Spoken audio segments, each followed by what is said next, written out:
আসেন আনসার মামার খেতাপুরি আসেন, একবার খেলে বারবার খেতে মন চাইবো, না খেলে বুঝবেন না। আসেন।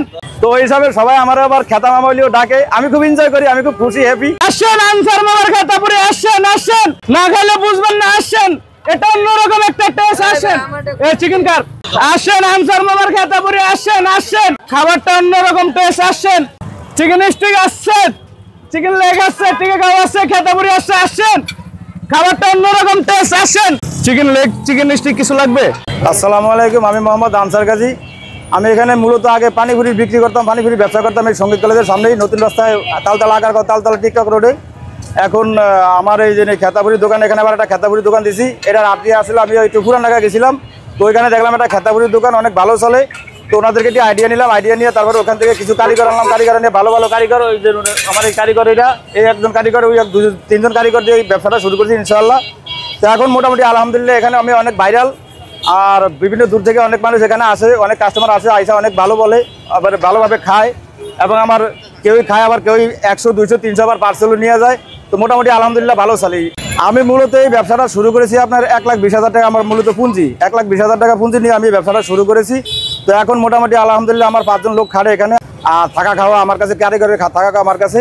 তো আগে আমি পানিপুরি বিক্রি করতাম সঙ্গীত কলেজের সামনেই, তো এখন ওই ব্যবসাটা আমার আছে, তো ওইটার পাশাপাশি আমি ব্যবসাটা শুরু করছি ইনশাল্লাহ। তো মোটামুটি আলহামদুলিল্লাহ আপনারা আইসেন, এই যে তালতলা আগারগাঁও তালতলা টিকটক রোডে আমরা সঙ্গীত কলেজের সামনে আসলে আমার ভাইবেন। যদি আমার সাথে কেউ যোগাযোগ করতে চান, আমার ফোন নাম্বার আছে, আমার ফোন নাম্বার 01969103689। যদি আপনারা আসেন দূর দূরান্ত থেকে আইসেন, আইসা যদি একবার খেয়ে দেখেন, খেয়ে যদি ভালো লাগে আবার আসবেন ইনশাল্লাহ। মানে খেতাপুরিটা আবার কি, অনেকে আবার যায় আর টিটকারি করে আসে, কিন্তু আবার কেউ আবার আসে যে দেই একটু খাইয়া দেখি কি অবস্থা কেমন লাগে। তো খেয়ে ইনশাল্লাহ অনেকেই মানে খাওয়ার পরে এরা জানে এরা জিনিসটা কি আসলে। মূলত আমার এই খেতাপুরিটার ভিতরে কি অনেক রকমের মশলা দেওয়া, তো খাওয়ার পরে বোঝে এটা আসলে খেতাপুরিটা কি। তো ইনশাল্লাহ আপনারা আসেন, আপনাদের দাওয়াত রইল। তো এখন মোটামুটি ইনশাল্লাহ আমার এই খেতাপুরিটা দেখে অনেকে আমার টিটকারি আমার ডাকে খেতা মামা বলেই ডাকে অনেকেই, যেহেতু আমার বাড়িও ভোলা, বরিশাল ভোলা, আর বরিশাল একটা নাম আছে বরিশালিয়া খেতার ঘাটটি। তো ওই হিসাবে সবাই আমার আবার খেতা মামা বলেও ডাকে, আমি খুব এনজয় করি, আমি খুব খুশি হ্যাপি, আমার কোনো নাই ইনশাল্লাহ। আর আমার এটার সাথে আরও অনেক আইটেম আছে, শুধু খেতাপুরিটা যে তা না, এখানে পাকোড়া বিক্রি করা হয় 5 টাকা পিস, খেতাপুরিটা 5 টাকা পিস, আর আপনার চিকেন স্টিক আছে 40 টাকা পিস, চিকেন লেগ আছে 70 টাকা পিস। তো ইনশাল্লাহ আমার সব মিলিয়ে এই 5টা আইটেম।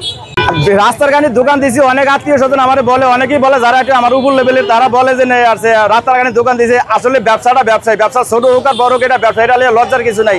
যদি আপনি একজন উদ্যোক্তা হতে পারেন তাহলে আপনার জন্য অনেক লাভ। কেননা আমার উছিলা 5 জন লোক খাইয়া আছে, এটি আমার কাছে অনেক পাওয়া। কে কি বললো, কে কি করলো, এটা নিয়ে আমার কোনো কিছু যায় আসে না। আমি ভালো আছি, আমার সাথে আরো 5 জন লোক ভালো আছে, আলহামদুলিল্লাহ, এটি এনাফ। ভবিষ্যতে ইনশাল্লাহ আমি চেষ্টা করতেছি এই ব্রাঞ্চ আমি আরো বাড়াবো। তো এখন তো ফুটপাতে করি, যদি সুযোগ পাই কিংবা ভালো ব্যয় পাই, তো আমি ভালো ব্রাঞ্চে একটা দোকান দেওয়ার চিন্তা ভাবনা আছে। এবং এই শাখাটারে আরো বিভিন্ন জায়গায় মোট আমার 5টা শাখা দেওয়ার চিন্তা ভাবনা আছে।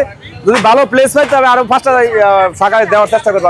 আমি আসলে আমার বাপ মারা অনেক ইচ্ছা ছিল আমার লেখাপড়া করাইবো, তো আমি চিন্তা করছি যে লেখাপড়া করি। অনেকে দেখা গেছে চাকরির জন্য ঘুরে, বিভিন্ন জায়গায় ধারে ধারে ঘুরে চাকরি, অনেকে পায় অনেকে পায় না। চাকরি হলো সোনার হরিণ বর্তমানে। তো এই জামানায় আমি মনে করি চাকরি পিছিয়ে না দৌড়িয়া, আর আমি লেখাপড়া করছি মাত্র 9 মাস। 9 মাস পরে আমার এই আইডিয়াটা আসছে যে লেখাপড়া করি, হয়তো যদি চাকরি না ভাই ধারে ধারে করতে হবে চাকরির জন্য। তো চাকরি আর আমি আর করি নাই, আমি উদ্যোক্তা হওয়ার চেষ্টা করছি। তো আমি এখন উদ্যোক্তা ইনশাল্লাহ। আমি আলহামদুলিল্লাহ এই উদ্যোক্তা হয়, লেখাপড়া না করছি, এখন যদি উদ্যোক্তা, আমি যেহেতু মূর্খ মানুষ, এখন কিন্তু আমি আলহামদুলিল্লাহ ভালো আছি।